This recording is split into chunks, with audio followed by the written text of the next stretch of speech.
Welcome back to the NHL Best Bets. Yesterday were very good games again, and we had two games that we selected in our picks in our yesterday's episode. One was correct, so our Chicago Columbus game that we already few days ago predicted to go under. It was that time correct, and it was correct yesterday when the game was won by Chicago 3-1. Our favorite goaltender Kevin Lankinen again showed why Chicago seems to be a bit better team than a year ago. The defensive actions are quite steady when the goaltender is providing the good performance night after night. And then a coin flip between Dallas and Carolina turned to the wrong way. Dallas was leading the game in third period. Carolina scored a 3-3 tying goal, and then in shootout they won the game, and our bet was wrong. But no win, no losses yesterday. Tommy, what was your take out of these games? Yeah, first of all, in Chicago, where Columbus visited again, the game went exactly the way that we predicted. So Chicago was just a tad better this time than last time around, and managed to win 3-1. Both goaltenders played well. Of course, Elvis made some moves that might be a little bit questionable for Tortorella in the future. So it might be that Joonas Korpisalo is gonna take the number one goaltender spot there in Columbus after this. But very good game altogether from both teams. Defensively very sound, like we predicted, and a well-deserved win for Chicago, and a good win for Kevin Lankinen as well, keeping his team in the game when the times were tough. So very good rookie season so far for Kevin Lankinen, and of course we're very happy for him. In Carolina, then again the same thing that's happened to us quite many times. We were right there, but not quite quite after the finish line, lost. So it was a shootout loss. Dallas played a lot better than they did in the previous affair against the Hurricanes. Of course, still they led a short-handed goal. Some issues defensively, but overall a lot better performance. Could have gone either way. Of course, these overtimes and penalty shootouts are a bit nerve-wracking when you have the bets placed for the wrong team. So this is something that if your odds maker is offering the chance to play draw no bet or a handicap of 0 just for the regular time, then you might want to consider that if this is too much to handle these overtimes and shootouts. Usually the odds are around the same, so the bet will be voided after 60 minutes of play if it is all tied up. So you don't need to worry about the overtimes and shootouts. But that's up to you, of course, to select if you want to take the risk. It might be worth it, but personally, I'm not very fond of these coin flips in the end. So better to save my nerves from these. Yeah, I think that's a good point to check with your bookmakers if these kind of bets are offered, because like I said, even though we have let's say plus money in these bets, it's always a coin flip when regulation is tied. So that is one way of hedging a little bit your bets. But how about other games? There were very tight games again. Other overtimes as well. Philadelphia won New York Islanders overtime. Minnesota won Colorado overtime. And then few bit more clear games. St. Louis showed they are a bit better team than Anaheim in a second victory on the road. And then Edmonton also were playing again their hockey with the great offense against Ottawa this time.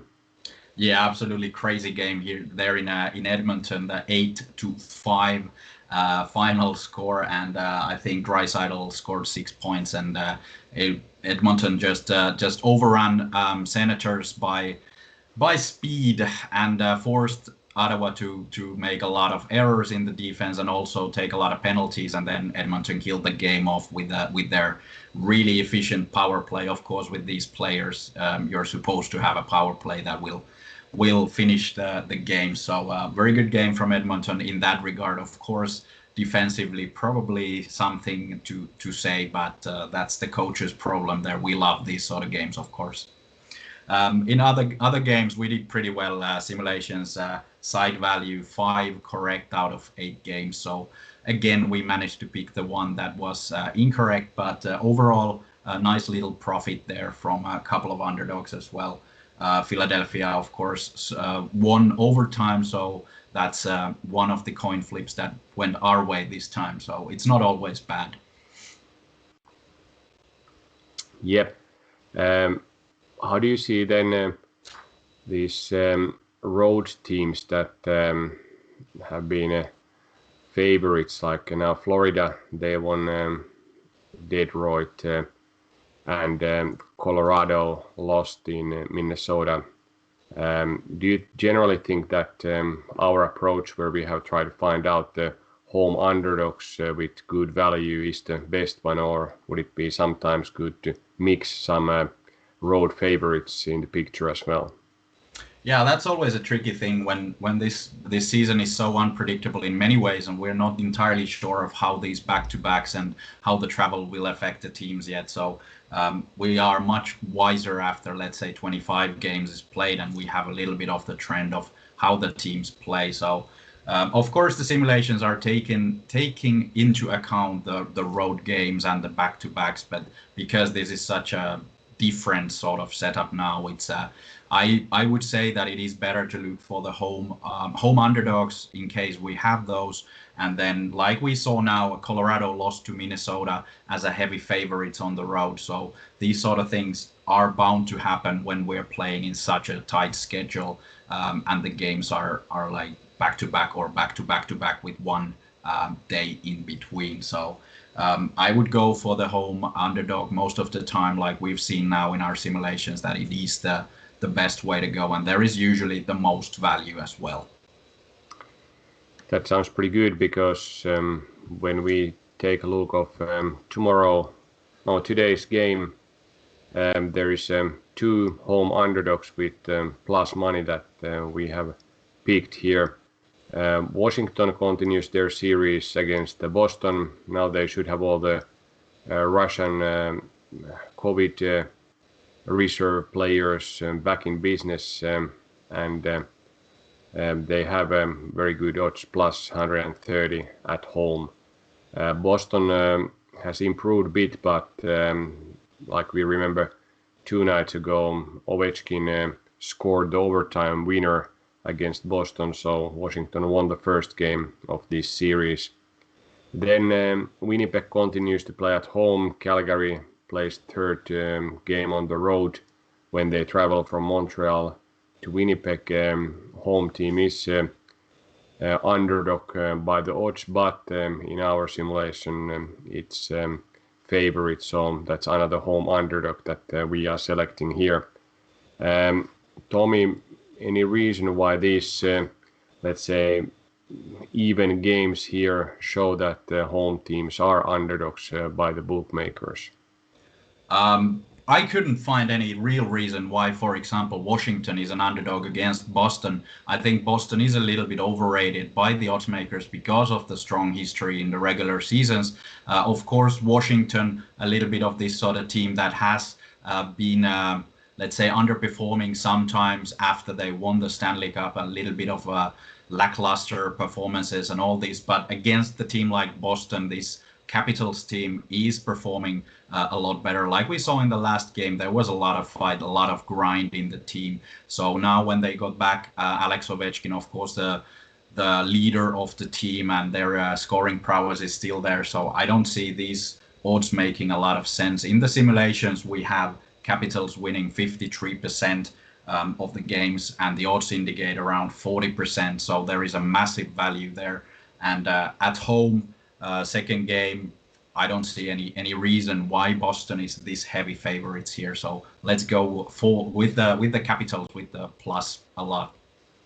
Yeah, that is quite interesting because when we take a look of those historical trends as well, Washington has won 8 out of 10 games during the last 3 seasons against Boston, so they have been upper hand in this matchup quite clearly.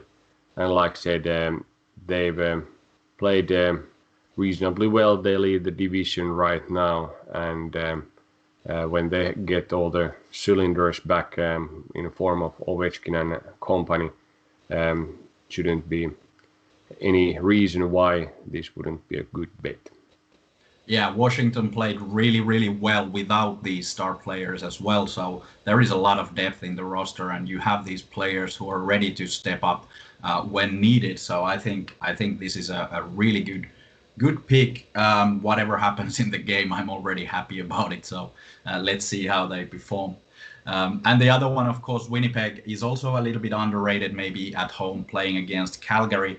Of course, Calgary found their way to beat Montreal now a couple nights ago, beat Montreal 0-2 in Montreal. So they've been doing better on the road than at home, which is no surprise. But I think Winnipeg is due their win. They've been performing pretty badly as of late. Of course, the trade, Roslovic and Laine leaving, Dubois coming in, not yet in the playing lineup, at least what we know at the moment. But Winnipeg still is a good team. They're offensively laden and very capable of producing a lot of goal scoring chances. So I think against this, Calgary is still looking a little bit of their sort of defensive cohesion there. I think Winnipeg should be a favorite in this game, and definitely with these odds worth a punt. How about any other games tonight that you think would make sense to take a closer look? There is some of our favorite teams like New York Rangers again playing at home against Pittsburgh. They lost one of our picks 2 nights ago. Do you think they would bounce back or improve their way of playing because it has been really disappointment so far? Yeah, something's wrong in the Rangers team for sure. Now they put Tony DeAngelo to waivers, a guy who scored 50 points last season, just signed a new 2-season deal before. So there is a little bit of some issues there in the Rangers dressing room, and probably also a lot of speculation about the status of their head coach. It hasn't been a good season for the young Rangers team. The young players haven't really taken those steps that we've expected. The players like Mika Zibanejad and Artemi Panarin have not delivered like they did last season. So a little bit of issues there. But again, they have had their chances of winning games. Like we said, they found always finding a new way to lose the game, like they did against Pittsburgh. Of course, Sidney Crosby was the decider there. But at this time, again, we do have Rangers winning this game about 58% in the simulation, so they should be doing a lot better. The odds indicate about 50-50 game, so if you have any faith in the Rangers team, now would be the time to pick them. But it's been such a disappointment so far, so I would stay away from that one. Then, of course, we have the brawl match of Nashville and Tampa Bay continuing. So there was a couple of fights in the previous affair. Tampa Bay won that one 4-3 after Nashville got back in the game late. Probably now Nashville has read their homework and gonna be awake from the beginning. But it's a tough matchup, so we do have Tampa Bay winning them again, about almost 70% of probability, but the odds are quite low as well for Tampa Bay. But they have a better team, so if they keep on playing hockey and not going into any sort of street fight, I think Lightning will take this one as well. Yeah, I think that's a way to show how Tampa is maybe positioned in the division. Are they still number 1 or if they are losing game here, another there, maybe the other teams that have been playing actually pretty well could catch up. There are, of course, some of these teams that have played much less than others, but Florida is leading the division with 5 wins and 1 overtime loss.